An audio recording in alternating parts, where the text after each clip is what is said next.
Здравейте, скъпи приятели! Отдавна не съм се включвала и причината е много хубава. Роди ми се дъщеричка и заради нея не мога вече да съм много често и да правя клипове, защото много си причим из кухнята.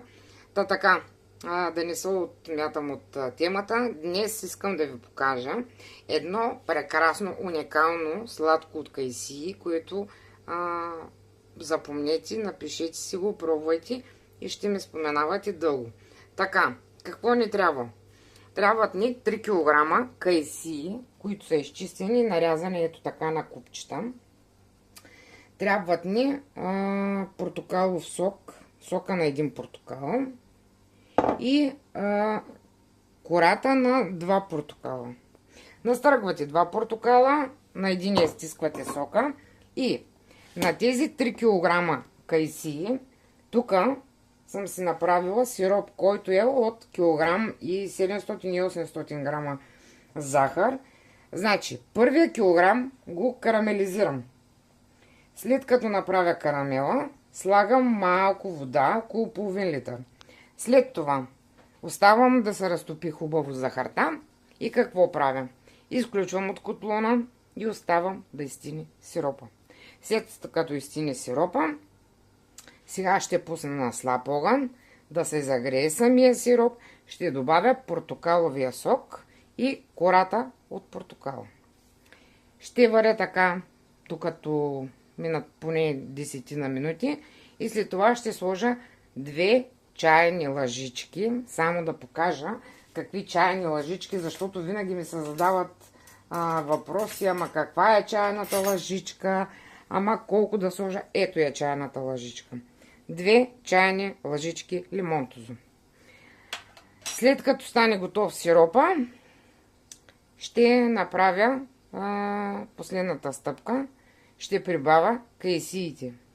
Но кайсиите не ги варя дълго. Значи максимум 10 на 15 минути след като сиропа е готов. Защото, както се вижда, че те са нарязани на ето такива купчета. И е желателно кайсията да остане твърдичка, нали? Да направим конфитюр, а не мармалад. Има разлика, когато правим конфитюр и когато правим мармалад. В моя случай ще направя точно това. Значи, сега спирам и ще се видим накрая. Ето сега сложих кората от портокала. Естествено с силиконова лъжичка. Вземам и сиропа, в смисъл сока на лимона, и го изсипвам вътре. Значи това сладко става уникално първо по вида, че е карамелизирано. И никой не може да ви каже какво точно е сладкото, ако не му кажете вие. Второто, което е портокала, самата кора от портокал и сока добавят един много такъв интересен вкус. И това става едно сладко, което няма да го забравите. Пробвайте и няма да съжалявате. Примерно, ако не искате да бъде с портокалов вкус сладкото, може да го направите по същия начин, само че вземате и слагате ванилова захар при разтапянето. В смисъл, разтапяте бялата захар, след като се разтопи, нали, и се карамелизира. Махате, да речем, сиропа и добавяте ванилова захар. Нали, тогава вкуса се сменя на ваниля. Но аз ви казвам, че с този карамел и портокала кайсиите стават уникални. Пробвайте и ще разберете защо ви го казвам. Ще се видим след малко. Ето ни отново. Дойде времето да сложим лимонтозото. Ето е една лъжичка. Как изглежда. Значи поръсваме навсякъде. Не да го струпваме на едно място. Вземам втора лъжичка. Ето. Така. И сега вземаме бъркалката и започваме да бъркаме. От сега, откакто слагаме лимонтозото, отброяваме някъде около 10 на минути. И след това, след като нашия сироп хубаво започне да бълбука, как ще разберем дали нашето сладко е готово? Значи по принцип аз повечето сладка ги правя по този начин, за да остане плодът цял. Значи винаги вземам, правя сироп и за да знам, че е готов, какво правя? Хващам, показвам веднага, хващам лъжицата и си капвам на нокета.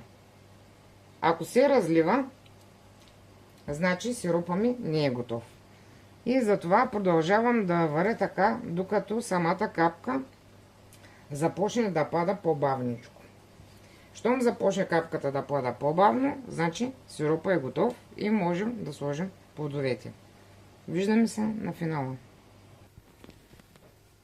Ето, приятели, да ви покажа как трябва да ври сиропа. Сиропа трябва да бъде умерен. Не да вари много силно, нито пък да е адски слабо. Значи, умерено трябва да се вари и след като започне да се сгъстява, слагаме плода. Само да направя едно малко уточнение. Значи, аз съм сложила около килограм или 700 и 800 захар на 3 кг кайси, защото самия ми плод е по-сладък. Но, ако имате някакъв плод, който не е чак толкова сладък, или има някакви зелени кайсийки, нали, това да не въплаши, слагате малко повече захар и нещата се оправят. Така че аз сега тази година направих сладко от орехи, което го пуснах с снимки. Съжалявам, че нямаше как да направя дълга рецепта, защото сладкото се приготви около 3 дена и просто много ще да стане банално. Затова съм го направила с снимки, описала съм подробно как се прави и сега реших да ви покажа, нали, и сладкото с кайси. Сега, до тук приключвам с рецептата. Ще добавя кайсиите към сиропа и ще варя около 15 минути. След това сипвам в бурканчетата, затварям и веднага обръщам с надолу капачката. По този начин сладкото се вакуумира и не се разваля. Пожелавам ви да бъдете живи и здрави. Сега е юли месец, така края на юни, началото на юли. И е адски топло, така че пазете се, бъдете здрави и до нови срещи, до следващата ни рецепта. Ако ви хареса видеото, не забравяйте да оставите палче и да се абонирате за канала, след като натиснете камбанката, за да не изтървете следващата ни рецепта. Чао, бъдете живи и здрави!